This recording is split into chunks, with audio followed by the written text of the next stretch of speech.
హైదరివిల్లా. సమయం అర్ధరాత్రి 12 కావస్తోంది. రోజు 9 అయ్యేసరికి ఇంటికి వచ్చే కూతురు ఈరోజు ఇంకా రాలేదు. ఫోన్ కలవట్లేదు. మిస్టర్ భరద్వాజ్ ఇంట్లో అటూ ఇటూ కంగారుగా తిరుగుతూ ఉన్నాడు. ఏమీ పట్టనట్టు అక్కడే కూర్చుని టీవీ చూస్తున్న అతని భార్య ఛాయని చూసి, నీకు అసలు ఏం పట్టదా? 9 గంటలకు రావాల్సిన కూతురు 12 గంటలు కావస్తున్నా ఇంటికి రాలేదు. అంత నిబ్బరంగా ఎలా ఉండగలుగుతున్నావు అని అరిచాడు. ఛాయ, మన కూతురు ఇంట్లోనే ఉంది. అది మీ కూతురు. దానికి ఏమి రాజకార్యాలు ఉన్నాయో, ఎవరెవరితో తిరుగుతుందో నాకేం తెలుసు? అవును, లిల్లీ భరద్వాజ్ యొక్క మొదటి భార్య కూతురు. ఛాయ అతనికి రెండో భార్య. లిల్లీ పుట్టిన మరుక్షణం ఆమె తల్లి ప్రాణాలు వీడింది.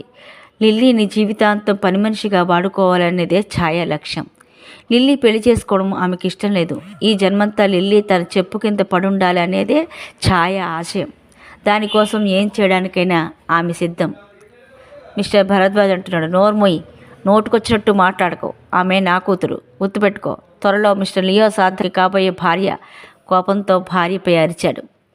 ఇంతలో గేటు తెరుచుకున్న శబ్దమైంది. ఒక పనివాడు పరిగెత్తుకుంటూ వచ్చి లిల్లీ వచ్చిన సంగతి తెలియపరిచాడు.